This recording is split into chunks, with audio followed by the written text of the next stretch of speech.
Okay, let's talk about SNL on the weekend because, girl, you and R. Kelly were getting down. It was a great performance. I'm a big fan of R. Kelly. I'm a big fan of Gaga. Seeing you two together, though, was something I would not have thought of. So I'm wondering how that happened. Well, I wrote Do What You Want, and I was working on it with DJ White Shadow, Paul Blair from Chicago. And when I finished the record, I just looked at him and I said, I would really like this song if R. Kelly was on it. I said it's really good, but I really need to call R. Kelly because it is an R&B record, although it's a sort of disco modern version of an R&B love song, but it also has a lot of double meaning about being a public figure and the facing the press and facing scrutiny and criticism, and this is where R. Kelly and I have a lot in common. So we were not afraid to, be vulnerable with one another and put our hearts on a great record together. And I think that the reason that it's been so successful and has been such a pleasure for both of us has been that it's coming from a very real place. But for the both of us, we really like each other, and we really wanted to do this, and it's a real genuine duet and collaboration. Um, you've said before in the past you're never going to see Gaga walking down the street in shorts and a tank top because you're always living your art. You're an artist, and that lives with you all the time. So I'm just wondering how do you reconcile that with your personal life? Well, because I'm the same person all the time. I think that there's an assumption that like I live like two different lives, but I really don't. It's just this is me. And there's a lot of women that wear wigs every day, and there's a lot of women that wear weaves every day. I'm one. Right, and so am I. I love my weave. And so am I. So I'm not really different from that many women.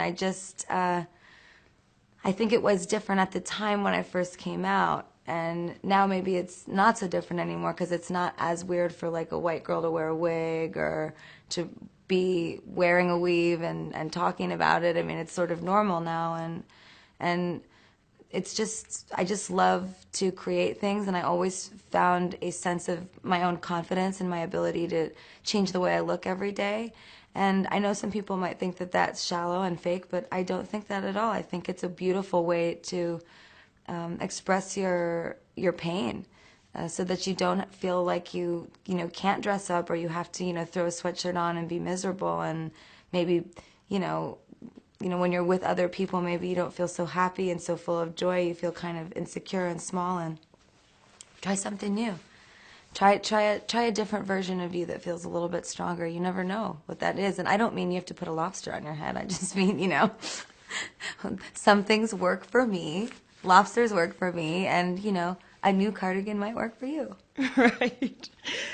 Is there anything really regular and mundane that you do that people would think, oh, I never thought Lady Gaga would do that? Like you say, you live your art and you are constantly the same person, but we don't picture you sort of at home reading the New York Times in, an undershirt. Like, is there anything really normal that we'd be surprised at that you do?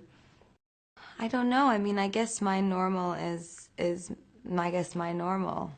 I don't really see it as not normal. I do read the newspaper. I do lay in bed, and I do wear T-shirts. You've seen me in T-shirts. I think more of the issue is that people still feel like such a sense like they don't really know who I am, and I don't know if you ever will. And I don't know that that's because of me. I think it's because of what other people say about me. And I think it's up to you, if you want to get to know me, to look to find the truth. That's the age that we live in. You have to really look for the artists and care for them. And we live in a time where the artist is harassed, and it's like a media gossip frenzy. It's not at all what it used to be about. So, yeah, if you want to know me, maybe you have to dig a little more. I love the fact that you are making an effort to change for every interview you do today. I think that's beautiful. Where does this inspiration come from, though, to be this constant, like you are leading this whole fashion revolution, and I think a lot of it is about self-expression, and you don't have any boundaries. So where does that come from? Well, I do have boundaries. I just think my boundaries are maybe different from other people. I don't like to work within boundaries. I like to work without them, and then I impose my boundaries after, if that makes any sense. I like to take it all the way in my head first and then pare it back. But, you know, I don't know. Fashion for me is like I said, it was a way for me to understand myself. And it was always an outlet for me to, you know, engage with my fans. And, you know, just for an interview, you know, I like to just be polite and give each station their own image for the day. Because, why not? Because I haven't seen my fans in Canada for a while and I miss them and I want to, you know, make them happy and wear something colorful for them. That's really all that it is.